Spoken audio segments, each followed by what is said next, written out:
जैसे कि आप जानते होंगे मेरा नाम है साक्षी और मैं आपको यहाँ पे सोशल साइंस पढ़ाती हूँ, वो भी हिंदी मीडियम में। ठीक है, तो आप एक बात जानते होंगे कि इससे पहले वाली जो हमारी वीडियो है उसमें ज्योग्राफी का चैप्टर नंबर 2 का पहला पार्ट नंबर 1 करा है हमने। उसमें उसमें हमने क्या पढ़ा है, हिमालय पर्वत मालाओं के बारे में, उसकी श्रृंखला के बारे में, उसको अच्छे से हमने समझ लिया। ठीक है, वो उत्तर से लेके दक्षिण तक के बारे में हमने समझा था कि उत्तर से लेके दक्षिण तक वो कैसे कैसे बटा हुआ है, उनके अच्छे से उनके बारे में समझा था। ठीक है, अभी नेक्स्ट पार्ट में हम किसके बारे में समझेंगे, उत्तरी मैदान का, जो हमारा नेक्स्ट टॉपिक है। ये टॉपिक बहुत बड़ा है, एक स्लाइड में नहीं आ पाया, इसके बाद भी थोड़ा सा रह रहा है।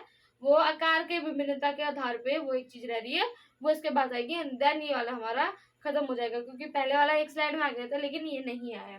तो अब हमने मोटी मोटी चीज समझ ली है।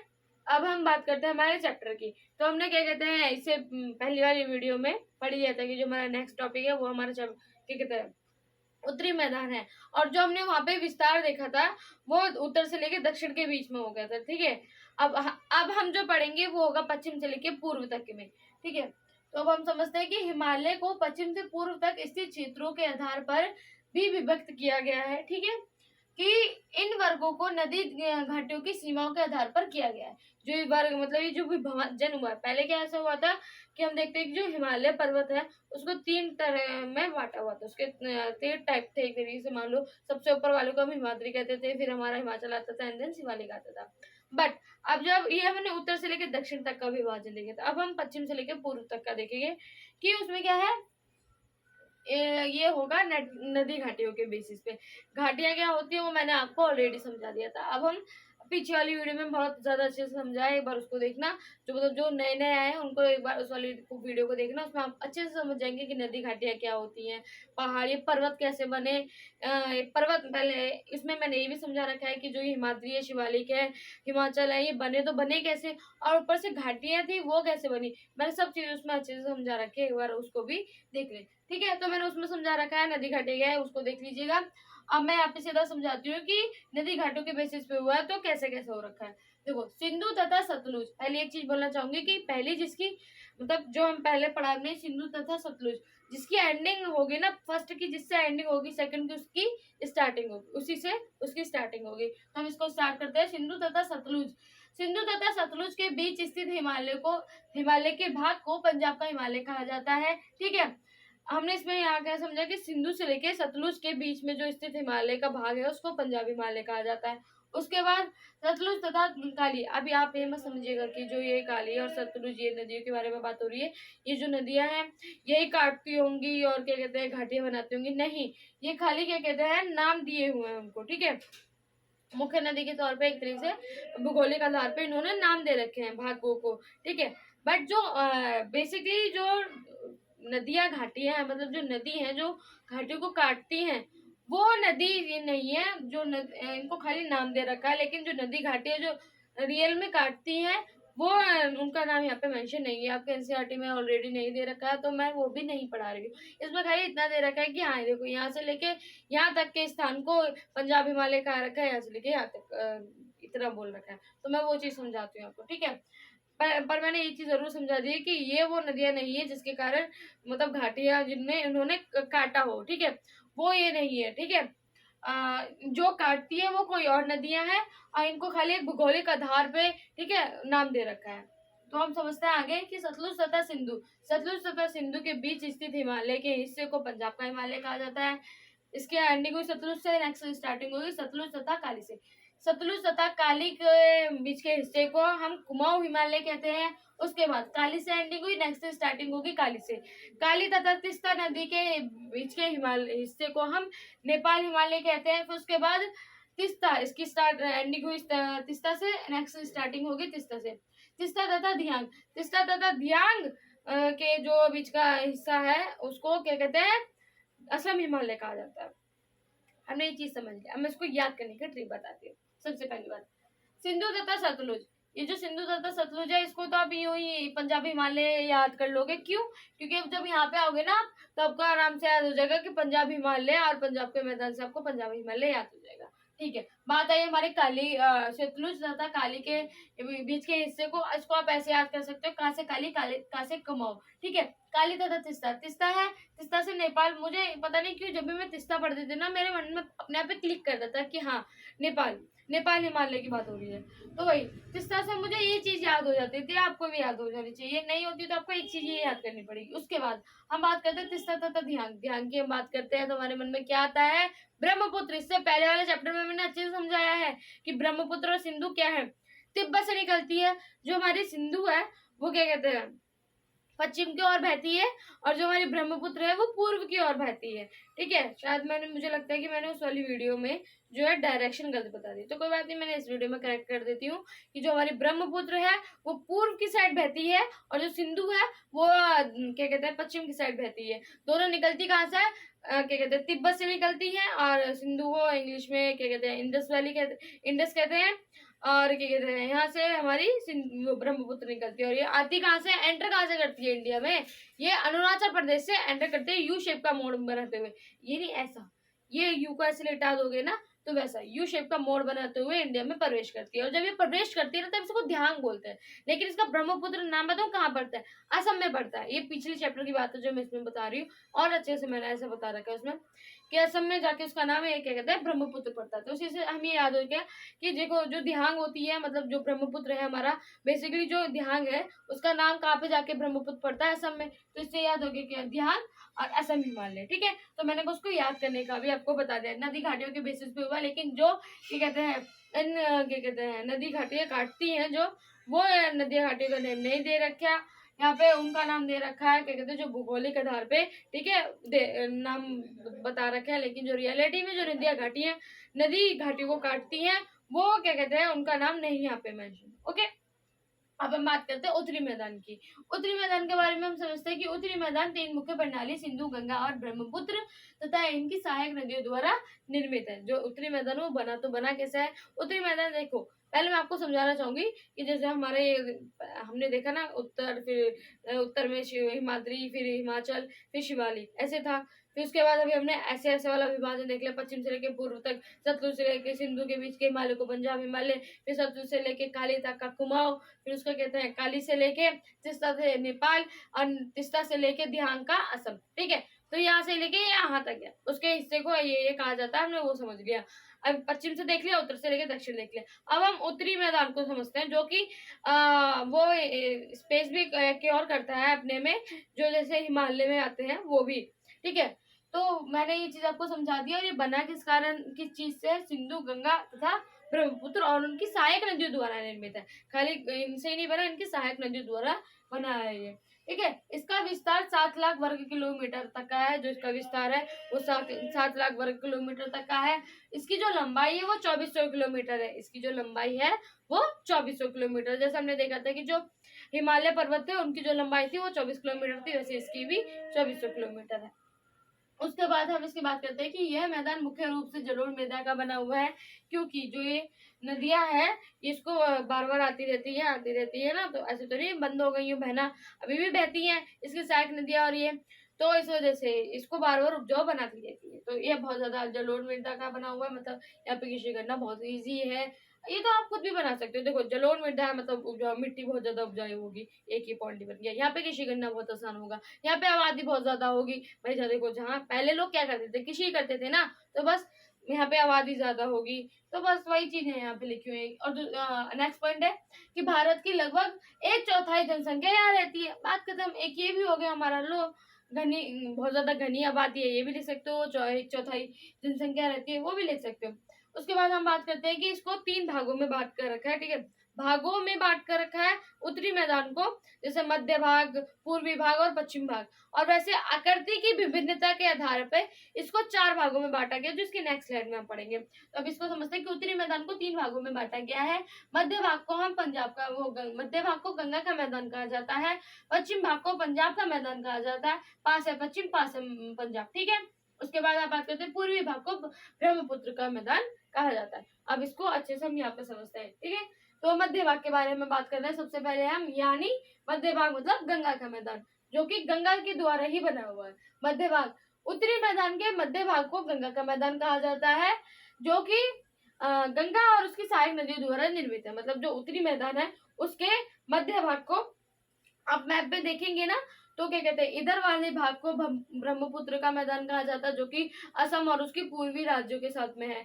उधर हम मध्य भाग की बात करते हैं, जिसमें हमारे राज्य कौन कौन से आते हैं, यहाँ पे मैंने लिख भी रखे हैं, उत्तर प्रदेश, बिहार, पश्चिम बंगाल मध्य में है, ठीक है, एक तरीके से तो मध्य भाग।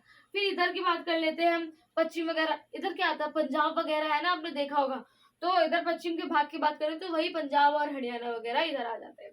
तो एक तरीके से यहाँ पे हमारे क्या कहते हैं, पंजाब वो, हाँ, पंजाब का मैदान, और क्या कहते हैं, फिर हमारा गंगा का मैदान, एंड देन ब्रह्मपुत्र का मैदान आता है, ऐसे। और उसके बाद अभी हम इसको समझते हैं कि ये बना कैसे, मध्य भाग का जो है वो कहते हैं, उसे हम कहते हैं गंगा का मैदान। मध्य भाग मतलब उत्तरी मैदान के मध्य भाग को हम गंगा का मैदान कहते हैं, जो कि गंगा और उसकी सहायक नदियों द्वारा ही निर्मित है। उसके बाद हम बात करते हैं कि यह क्षेत्र उत्तर प्रदेश, बिहार, पश्चिम बंगाल तक फैला हुआ है, ठीक है।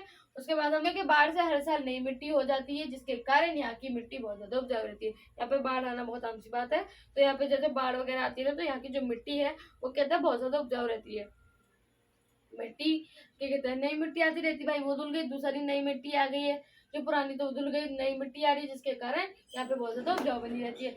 नेक्स्ट पॉइंट पढ़ते हैं कि यहाँ की जनसंख्या काफी घनी है। सिंपल सी बात है, मैं देखो ये 2-3 पॉइंट है ना, हर जगह चल जाएंगे कि यहाँ की मिट्टी बहुत ज्यादा उपजाऊ होती है और यहाँ की जनसंख्या बहुत घनी है, कृषि करने के लिए बहुत ज्यादा अच्छी जगह है, बस, ठीक है। ये 2-3 तो पॉइंट चली जाएंगे, बस कुछ कुछ अलग है जिसको आप याद कर सकते हो। जैसे यहाँ पे प्रमुख खेती कौन सी होती है, यहाँ पे क्या कहते हैं, कहाँ से लेके कहाँ तक फैला हुआ है, कौन सी नदियों और उसकी सहायक नदियों द्वारा निर्मित है। ये 3 चीजें अलग से याद कर लो, बाकी 2-3 चीजें तो मैच ही करती रहेंगी कि कृषि बहुत ज्यादा अच्छी होती है, ठीक है, और यहाँ पे आबादी घनी है, और क्या कहते हैं, और भी बहुत सारी चीज लगती है, जरूर मृदा, यहाँ की जो मिट्टी है वो ज्यादा उपजाऊ है, ठीक है, आप इसलिए सब लिख सकते हैं। उसके बाद हमने ये समझ लिया कि यहाँ की प्रमुख फसलें क्या होती है, ये समझ, धान, गेहूं, गन्ना, जूट आदि, ये सारी यहाँ की प्रमुख फसलें हैं, मतलब मुख्य फसलें हैं, जो कि यहाँ क्या कहते हैं, उत्तरी मैदान के मध्य भाग यानी गंगे के मैदान में होती है। उसके बाद हम पश्चिमी भाग के बारे में पढ़ते हैं कि उत्तरी मैदान के पश्चिमी भाग को पंजाब का मैदान कहा जाता है, जो कि सिंधु और उसकी सहायक नदियों द्वारा निर्मित है। कहने का मतलब सिंपल यह है कि जो उत्तरी मैदान है हमारा, उसके पश्चिमी भाग को पंजाब का मैदान कहा जाता है, जो कि कहते हैं सिंधु और उसकी सहायक नदियों द्वारा बनाया गया। ये थोड़ा अलग है, देखो, गंगा का मैदान गंगा और उसके सहायक नदियों द्वारा बनाया गया है, ब्रह्मपुत्र का मैदान ब्रह्मपुत्र और उसकी सहायक नदियों का बनाया गया है, लेकिन पंजाब का मैदान कहते हैं सिंधु और उसकी सहायक नदियों के द्वारा बनाया गया। इसको आप याद कैसे कर सकते हैं, सिंपल, यहाँ पे क्या लिखा हुआ था हमारा, सिंधु तथा सतलुज के बीच स्थित हिमालय के भाग को पंजाब हिमालय कहा जाता है। सिंपल, पंजाब हिमालय, पंजाब का मैदान, मैंने बोला ना, पंजाब का जो कहते हैं, पंजाब बोलियो, हिमालय पर्वत जो थे उसमें ही हमारा ये उत्तरी मैदान भी आता है, और हमने पश्चिम से लेकर पूर्व तक देखा, उसमें ये भी आता है, वो सारी जगह ये भी एक्योर करता है, ठीक है। आगे कहते हैं तो वही सेम बात है ना, सिंधु से तथा सतलुज पंजाब हिमालय कहा जाता है, वैसी सेम बात है, सिंधु और तथा उसकी सहायक नदियों द्वारा निर्मित पंजाब का मैदान है, पंजाब का मैदान, पंजाब का हिमालय, बस, मतलब पंजाब हिमालय, ठीक है, उसकी जगह को पंजाब हिमालय कहा जा रहा है, और यहाँ पे क्या कहते हैं, जो पंजाब का मैदान है वो सिंधु और उसकी सहायक नदियों द्वारा निर्मित है। सिंपल, याद हो गया। उसके बाद पश्चिम भाग को पंजाब का मैदान कहा जाता है, जो सिंधु और उसकी सहायक नदियों द्वारा निर्मित है। नेक्स्ट पॉइंट बढ़ते हैं कि यह क्षेत्र पंजाब और हरियाणा के कुछ हिस्सों में फैला हुआ है, पंजाब और हरियाणा के कुछ हिस्सों में फैला हुआ है पश्चिम में, ठीक है। उसके बाद इस क्षेत्र को भारत की अनाज का कटोरा भी कहा जाता है।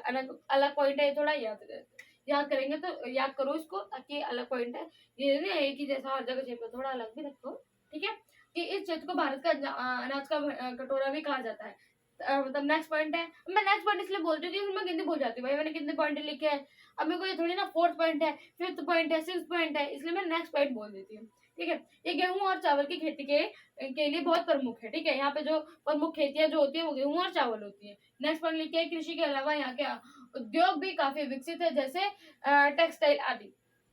सबसे पहली बात, ये जो एक पॉइंट है इसमें भी आप पेल सकते हो, इसमें ये क्या कहते हैं, मध्य भाग, आपको याद नहीं है कुछ, कोई बात नहीं, क्या कहते हैं, खेती के अलावा उद्योग, सड़क निर्माण वगैरह भी यहाँ पे बहुत ज्यादा प्रचलित है, ठीक है। ये लिख दोगे, पॉइंट चल जाएगा, एक ये भी पॉइंट बन गया लो आपका, ठीक है। मैंने इतने सारे तो खुद ही बना के देखते, हाँ भाई देखो जावा बोल सकते हो, कृषि बहुत अच्छी होती है, आबादी घनी है, तो 3 मेन पॉइंट हो गए। या आप ये भी एक चला सकते हो कि भैया देखो यहाँ पे कृषि के अलावा क्या कहते हैं फैक्ट्री वगैरह उद्योग वगैरह भी बहुत ज्यादा होते हैं। 4 तो पॉइंट यही होगा। अभी इतना तो याद ही रख लोगे कि भाई कौन सी नदी और उसकी सहायक नदी दोबारा बना है।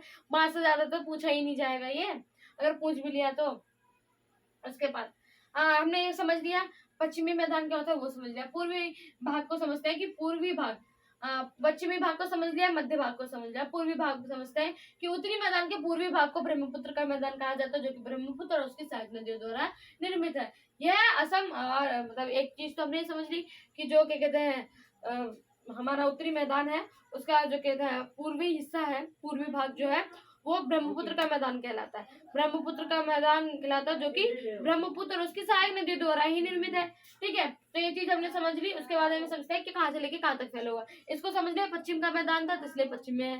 ठीक है, पंजाब और हरियाणा। मध्य का है तो मध्य उत्तर प्रदेश हो गया इसमें, बाकी सब हो गया। उसके बाद हमने पूर्वी भाग को पढ़ा, जो ब्रह्मपुत्र है, जो कि कहाँ स्थित है, पूर्व में। तो पूर्व में क्या, असम और उसके, वही चीज लिखी हुई है, असम और पूर्वोत्तर भारत के अन्य राज्यों के में फैला हुआ है। ठीक है, उसके बाद हम नेक्स्ट पॉइंट पढ़ते हैं। यहाँ वर्षा भी बहुत अच्छी होती है, जिससे फसलें बहुत अच्छी होती है। ठीक है, अब देखो आपको एक चीज मैं बताना चाहूंगी, आप मेरे ख्याल से पता होनी चाहिए कि जो चावल है उसमें पानी बहुत ज्यादा लगता है।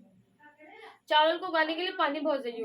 यहाँ वर्षा बहुत अच्छी होती है। क्या हुआ, चावल बन रहे हैं भाई और कुछ नहीं, चावल उगा रहे हैं। यहाँ पे एक चीज तो ये आसानी से याद रखिएगा, यहाँ चावल, जूट और चाय की खेती बहुत अच्छी होती है। ठीक है, उसके बाद हम नेक्स्ट पॉइंट पढ़ते हैं कि यहाँ की मृदा बहुत उपजाऊ है, क्योंकि ब्रह्मपुत्र और उनकी सहायक नदियां इस भाग को सींचती रहती हैं। ठीक है, आप एक ये पॉइंट भी हर जगह चला सकते हो कि देखो यहाँ की मिट्टी बहुत उपजाऊ है। क्यों उपजाऊ है, एक्स्ट्रा पॉइंट आपने जोड़ दिया कि देखो इसमें भी आपने मध्य भाग में जोड़ दिया कि गंगा का मैदान है। ठीक है, गंगा और उसकी सहायक नदियां मैदान को सींचती रहती है, इसलिए उपजाऊ बना रहता है। इसमें भी जोड़ दिया आपने, हर किसी में ये जोड़ते चलेगा, बस बात खत्म। अब इनकी सहायक नदी है, वैसे मैंने इनके साथ में ही लिखना चाहिए था, पर मैं भूल गई थी, मेरे को बाद में याद आ गया, तो मैंने यहाँ पे लिख दिया। ठीक है, तो ये क्या कहते हैं, सिंधु की सहायक नदियां के बारे में पढ़ते हैं कि झेलम, चेनाब, रावी, व्यास तथा सतलुज, ये इसकी सहायक नदियां इंपॉर्टेंट है, याद कर लेना। गंगा, ये पूछा जाता है क्योंकि गंगा सहायक नदियां हैं कोसी, गंडक और महानंदा। ब्रह्मपुत्र की सहायक नदियां तिस्ता, लोहित। उसके बाद हम बात करते हैं कि दीप निर्माण। दीप निर्माण वितरकाय, इनको एक बार समझ लेते हैं कि भाई ये है तो है क्या। दीप निर्माण कैसा होता है, वितरकाय क्या होता है, इंपॉर्टेंट है, पूछा जाता है। जैसे अगर मैंने आपको कहते हैं पीरियोडिक वगैरह से पहले करवा दिया होता नहीं चैप्टर, तो मैं बोलता हूँ ऑलमोस्ट जगह पे ये चीज जरूर पूछी गई होगी कि क्या कहते हैं वितरकाय, दीप निर्माण और ये सतलुज की, ये चीज बहुत ज्यादा पूछी जाती है। अगर मैंने आपके प्रोडक्ट से पहले करवा दिया होता, अगर प्रोडक्ट में आया था कि नहीं आया था मुझे याद नहीं, और मैंने पूछा भी नहीं। जो मतलब लड़कियां हैं कुछ मैं जानती हूँ जो 9th क्लास में है, उनको मैंने पूछा भी नहीं कि भाई ये तुम्हारे में कौन कौन से चैप्टर थे। अगर ये आया होता ना तो पक्का भाई इसमें से भाई एक तो सिंधु की सहायक नदियां जरूर पूछ लेते, दीप और वितरकाय पूछ लेते, दूसरा ये जरूर पूछ लेते, और नहीं तो ना इसमें से कोई एक चीज पूछ लेते, बस इससे ज्यादा नहीं पूछते इस चैप्टर मतलब इस उत्तरी मैदान में से। ठीक है, और नहीं एक चीज और पूछ सकते हैं जो इसके बाद वाली स्लाइड में, वो तो बहुत पूछते हैं। ठीक है, कुछ पूछे ना पूछे वो जरूर ज्यादा पूछते हैं। ठीक है, तो अब हम द्वीप निर्माण क्या है उसको समझते हैं। नदी के निचले हिस्से के में ढाल कम होने के कारण नदी की गति कम हो जाती है, जिससे के कारण नदी जो है द्वीप निर्माण करती है। सिंपल भाषा में यहाँ पे लिखा क्या है कि जो क्या कहते हैं जो हमें नदी है उसके में ढाल आने के कारण जो उसकी गति है ना वो कम हो जाती है, जिसके कारण जो वो है ना क्या कहते हैं नदी जो है वो द्वीप निर्माण करती है। ठीक है, उसके बाद हम बात करते हैं कि वितरकाय क्या होती है। यह नदी उनमें निचले हिस्सों में गाद एक तंत्र हो जाने के कारण बहुत सी धाराओं में बढ़ जाती है। इन धाराओं को ही वितरकाय कहा जाता है। सिंपल भाषा में यहाँ पे वितरकाओं के बारे में क्या लिखा है कि यह नदियां अपने निचले हिस्से में गाद एक तंत्र कर लेती है। जो नदियां है ना भाई ढाल आने, ये जो नदियां होती हैं ये क्या कहती है अपने निचले हिस्से में गाद एक तंत्र कर लेती है, जिसके कारण कहते हैं ना रोड पे लगा होता है स्टॉप वाला साइन, तो एक तरह से वो लगा रखे कि अब हाँ इससे ये तो जा नहीं पाएंगी, तब कहीं ना कहीं से तो जाएंगी, तो कुछ इधर से निकलती है कुछ इधर से निकलती है, तो जो ये निकलनी है ना टूट टूट के इन्हीं को वितरकाय कहा जाता है। सिंपल भाषा में एक और रोड के एग्जांपल से समझाती हूँ कि कभी मान लो कि कोई रोड है उसमें कोई कंकड़ मतलब बहुत बड़े बड़े पत्थर पड़े हुए मतलब वो ब्लॉक हो रखी, तो ऐसा तो नहीं होगा कि भाई लोग घूम कर जाएंगे, क्योंकि यार इधर से कुछ चले जाते हैं कुछ इधर से चले जाते हैं बाइक वाले है ना, कुछ कार वाले ऐसे ऐसे चले जाते हैं, भाई कौन घूम के जाए। तो वैसे ये वितरकाय का मतलब कि जैसे नदियों के नीचे मतलब निचले हिस्से में गाद एक तंत्र हो जाता है, जिसके कारण वो साइड साइड से मतलब वितरका मतलब एक तरह से धाराओं के फॉर्म में बटने लगती है, जिनको हम वितरकाय कहते हैं। ऐसे मत कहना कुछ इधर से निकल गई कुछ इधर से निकल गई पेपर में। सिंपल भाषा में लिख लो कि धाराओं में बट जाती है वो। गाद एक तंत्र होता है, नदी आती है फिर वो धाराओं में बट जाती है, जिसके कारण मतलब जिन्हें वितरकाय कहा जाता है, वितरकाय पूछा जाता है। ये निर्माण हमने समझ लिया कि भाई देखो जो नदियां होती हैं वो क्या कहते हैं ढाल होने के कारण उनकी गति कम हो जाती है, जिसके कारण वो द्वीप निर्माण करती है। उसके बाद हमने समझ लिया कि वितरकाएं क्या होती है। हमने पूरी स्लाइड समझ ली, जस्ट क्विक रिकैप करा देते हैं। क्विक रिकैप में तो मेरे पास तेज हो ही जाएगी। ठीक है, तो हम स्टार्ट करते हैं। सबसे पहले हिमालय को पश्चिम से लेकर पूर्व तक की स्थित क्षेत्रों के आधार पर भी विभक्त किया गया है। इन वर्गीकरण को नदी घाटियों की सीमाओं के आधार पर विभक्त किया गया है। ठीक है, सिंपल से फिर से बात वो दोहराना चाहूंगी कि देखो जो घाटियां हैं उनको काटने वाली जो नदी है वो नहीं है, ये जो ये नाम दे रखे हैं ये वो नहीं है। इनको खाली क्या कहते हैं क्या कहते हैं, मैंने जो अभी बोला था उसके आधार पे बता रखा है। ठीक है, ये वो रियल घाटियां नहीं है जिन्होंने क्या कहते हैं वो घाटियां बनाई है।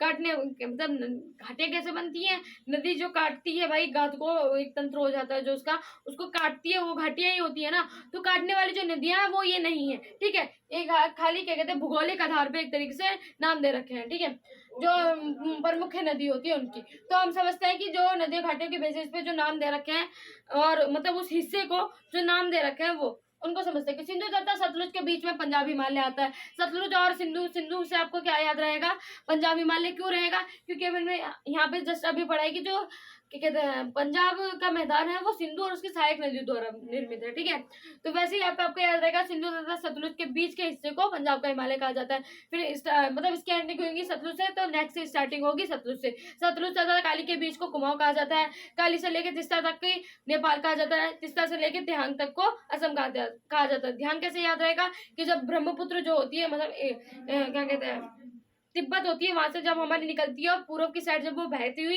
इंडिया में आती है यू शेप का अक्षर का मोड़ बनाते हुए अरुणाचल प्रदेश से, तब उसको ध्यान बोला जाता है और उसका नाम ब्रह्मपुत्र कहाँ पड़ता है, असम में आके। तो ये चीज यहाँ पे याद रखोगे कि जो ध्यान है मतलब जिसे हम ब्रह्मपुत्र के नाम से जानते हैं उसका जो नाम ब्रह्मपुत्र है वो कहाँ पड़ता है, असम में आके। तो इस वजह से हम याद रखेंगे कि जो ध्यान तिस्ता और ध्यान के बीच का जो हिमालय का हिस्सा होगा उसे हम असम हिमालय कहेंगे। उसके बाद हम उत्तरी मैदान के बारे में पढ़ते हैं कि उत्तरी मैदान किन चीजों से बना, सिंधु गंगा ब्रह्मपुत्र और इसकी सहायक नदी द्वारा निर्मित है। ठीक है, इसका जो वर्ग क्या कहते हैं विस्तार है वो 7 लाख वर्ग किलोमीटर है। इसकी लंबाई 2400 किलोमीटर है। हिमालय पर्वत में देखा था कि इसकी लंबाई भी इतनी ही थी। ठीक है, इसकी जो हम बात करते हैं एक सेकंड चौड़ाई जो है हमारी 240 से लेकर 320 किलो 320 चौड़ाई है इसकी। ठीक है, उसके बाद हम बात करते हैं कि इसमें ये बहुत ज्यादा जलोढ़ मृदा का बना हुआ है, यहाँ पे आबादी भी बहुत ज्यादा घनी है। ठीक है, वही चीज यहाँ पे लिखी हुई है कि यह मैदान मुख्य रूप से बहुत जलोढ़ मृदा का बना हुआ है। भारत की लगभग 1/4 आबादी यहाँ पे ही है। ठीक है, उसके बाद इसके प्रकार के बारे में बात करेंगे। प्रकार क्या है कि देखो मध्य भाग जो कि गंगा का मैदान है, पूर्वी भाग जो कि ब्रह्मपुत्र का मैदान है, और पश्चिमी भाग जिसे हम क्या कहते हैं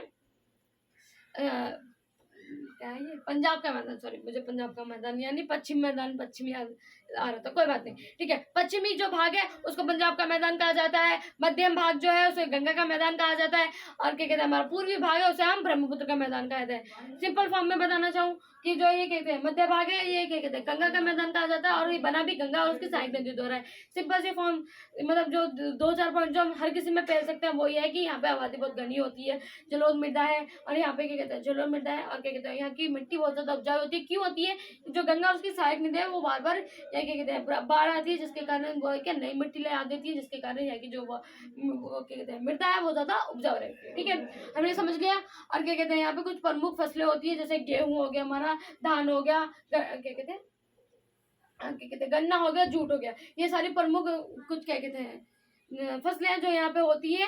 दूसरा हमने ये समझा कि कहाँ से लेके कहाँ तक फैले हुआ। मध्य की बात कर रहे हैं तो उत्तर प्रदेश, बिहार, पश्चिम बंगाल, ये वहां से लेके वहां तक फैला हुआ है। मध्य की इंडिया के मध्य देखो ना, ऊपर से लेके वाला मध्य देखो। ठीक है, तो उत्तर प्रदेश हो गया हमारा, बिहार, पश्चिम बंगाल तक ये फैला हुआ है। हमने पॉइंट पढ़ लिए। उसके बाद हम बात करते हैं क्या कहते हैं हमारे पश्चिमी भाग की। पश्चिमी भाग जो कि पंजाब का मैदान जो कि सिंधु और उसकी सहायक नदी द्वारा निर्मित है। यहाँ पे हमने देख लिया, इस समय याद हो जाएगा कि सिंधु और उसकी सहायक नदी द्वारा निर्मित है। अब इससे हमें याद एक चीज जो पॉइंट हम पहल सकते हैं इसमें भी कि जो ये क्या कहते हैं यहाँ की मिट्टी भी उपजाऊ होती है। क्यों उपजाऊ होती है, क्योंकि जो सिंधु यहाँ पे लिखा है,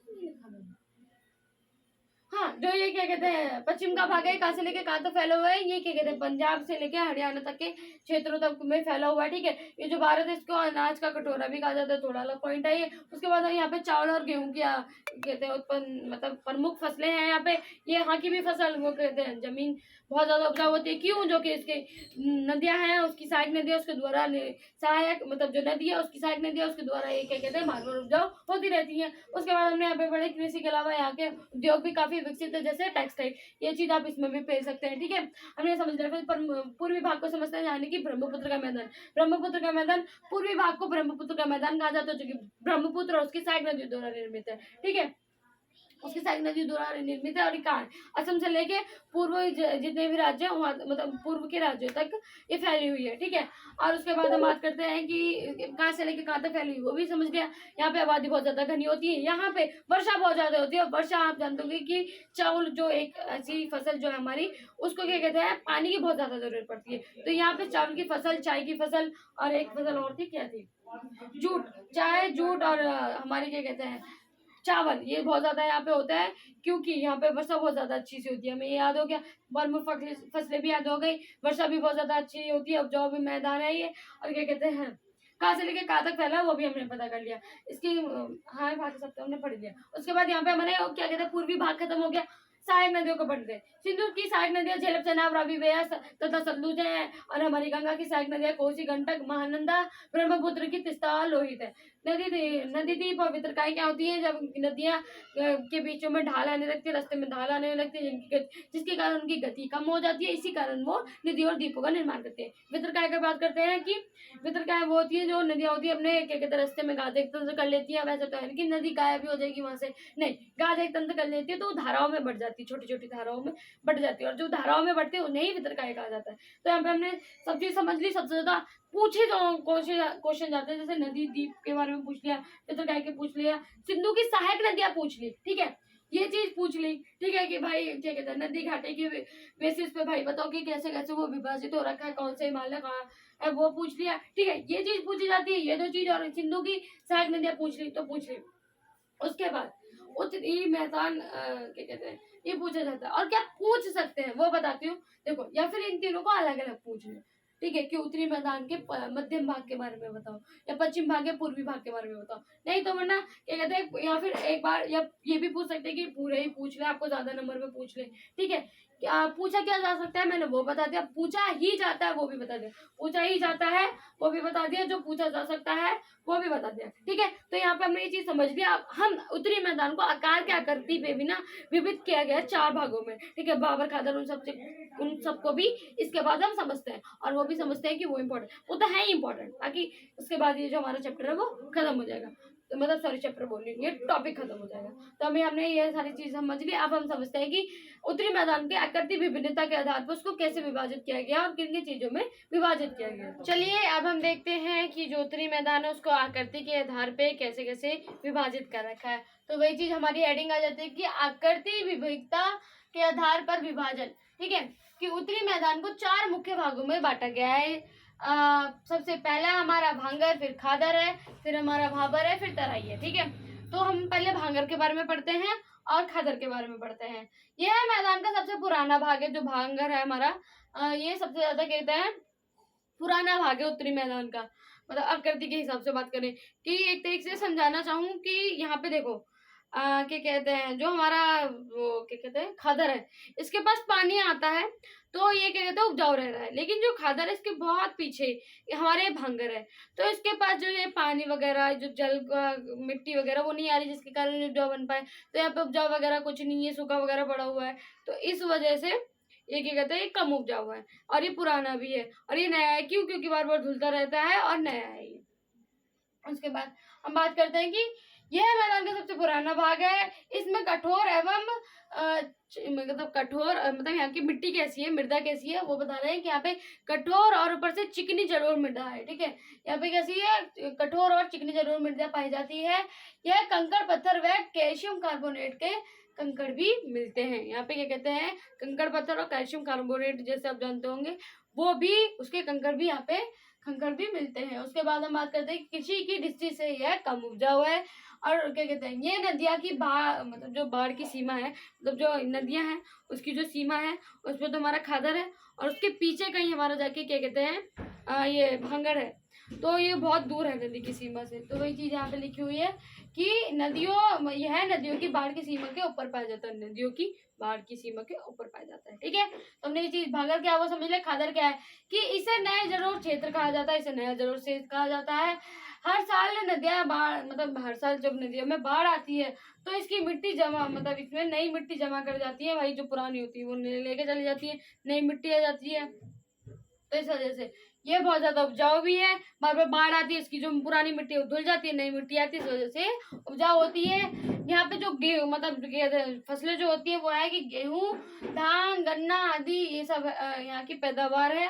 उसके बाद हम बात करते हैं कि यह नदिया के बाद वाले क्षेत्र में स्थित है। ठीक है, यह यहाँ पे क्या बोला गया इनकी इस फसल को आप कैसे याद रख सकते हैं कि आप जानते हो कि जो पश्चिम में क्या कहते हैं मध्यम भाग जो है गंगा का मैदान, उसमें भी सेम यही चीज उत्पन्न होती थी। ठीक है, तो हमने भांगर समझ लिया, खादर क्या होता है वो समझ लिया।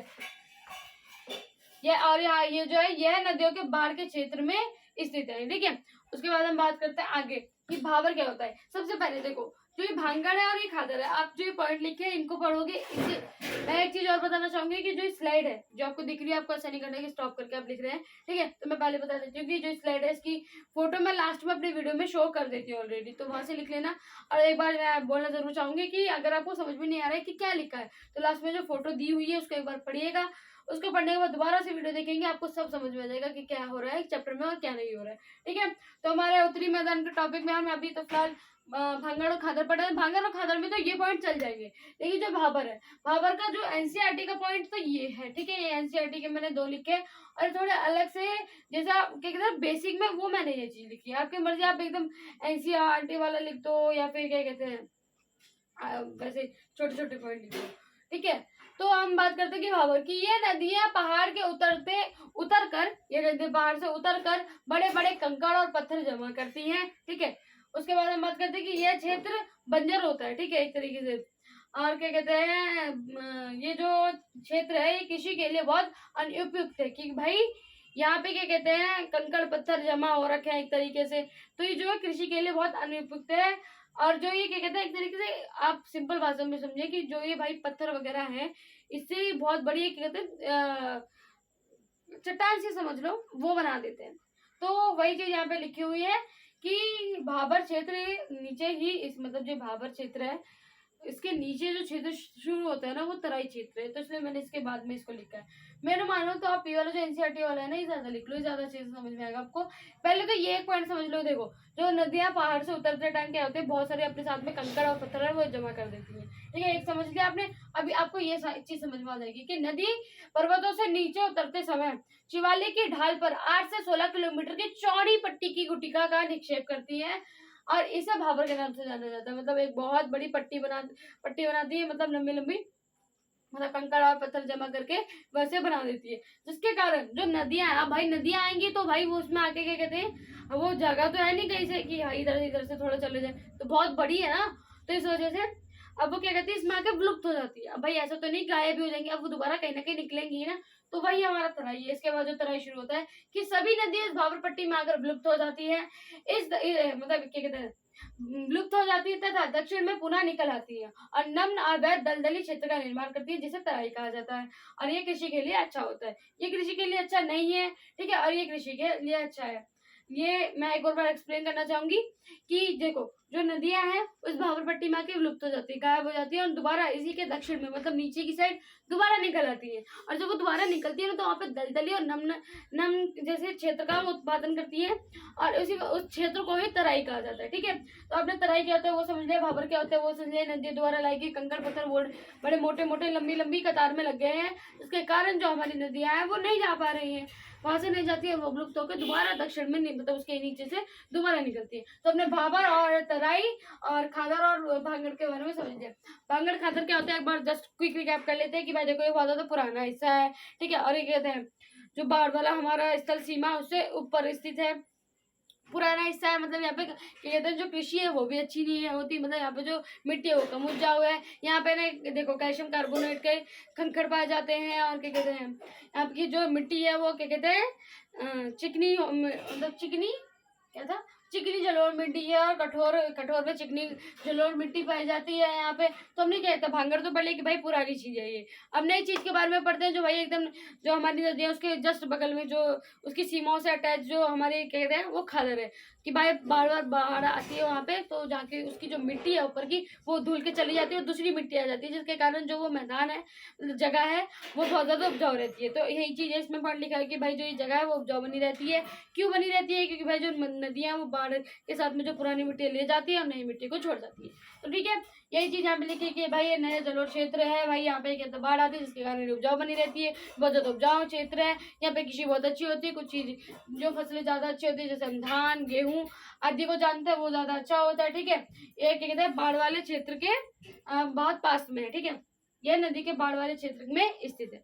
ठीक है, उसके बाद हमने भाबर और खादर पढ़ लिया। भाबर के भाई बड़ी सी गुटिका का निक्षेप करती है वो, भाई कंकड़ पत्थर लाती है, उसमें विलुप्त हो जाती है, दोबारा जहाँ निकलती है नवा और दलदली क्षेत्र बनाती है, जिसके कारण उसे दल कहते हैं तराई कहते हैं, और जो वो गुटिका का निक्षेप करती है वो भाबर है। ठीक है, तो हमने समझ लिया भाबर खादर ये क्या होता है, जो कि क्या कहते हैं आकृति विविधता के आधार पर उत्तरी मैदान को विभाजन करने पे ये जो 4 प्रकार बने थे वो हैं, और 4 प्रकार कौन से हमने वो भी समझ लिए। ठीक है, तो अब यहाँ पे जो हमारा टॉपिक नंबर कहते हैं उत्तरी मैदान है वो यहाँ पे हमारा खत्म हो जाता है। ठीक है, अब मैं तो ये जानती हूँ कि मैं जितने अच्छे से समझा सकती थी मैंने उतना समझा दिया, और भी अच्छा हो सकता है।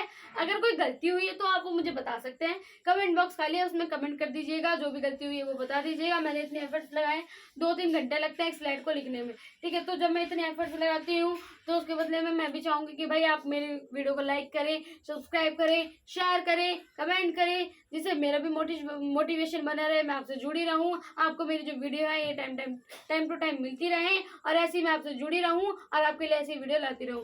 तो इसके बाद जो है प्रायद्वीपीय पठार के बारे में हम पढ़ेंगे, और तब तक के लिए टाटा और बाय बाय। आई होप आपको ये वीडियो थोड़ी ना थोड़ी पसंद आई होगी।